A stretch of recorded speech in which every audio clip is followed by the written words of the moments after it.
আসসালামু আলাইকুম। আজকে আমি আপনাদের সামনে একটা অভিজ্ঞতা সম্পর্কে আপনাদের সামনে উপস্থাপন করব। এই অভিজ্ঞতার কথা হচ্ছে আগের মানুষ আর বর্তমান মানুষের মধ্যে পার্থক্য। আগের মানুষের মুখের কথা আর বর্তমানে সাফ কলা দলিল একই কথা, আর বর্তমান যুগে মানুষের মুখের কথা আর সকালের প্রস্রাব একই কথা। কথাটা শুনতে খারাপ লাগলেও অধিকাংশ মানুষের স্বভাব এরকম।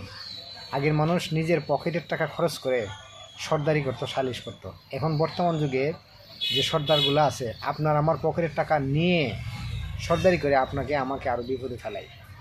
আগের দিনের মানুষ একজন আরেকজনকে সম্মান করত, একজন আরেকজনকে বিপদে পড়লে তাদের সহযোগিতা করত।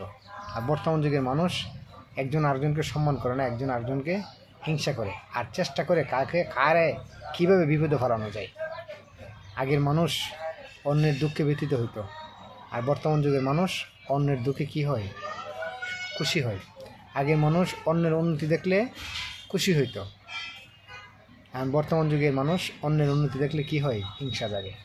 এই হচ্ছে বর্তমান এবং আগের যুগের মানুষের মধ্যে পার্থক্য। কেমন লাগলো কথাগুলি? যদি ভালো লেগে থাকে লাইক, কমেন্ট এবং শেয়ারের মাধ্যমে আমাকে জানানোর চেষ্টা করুন।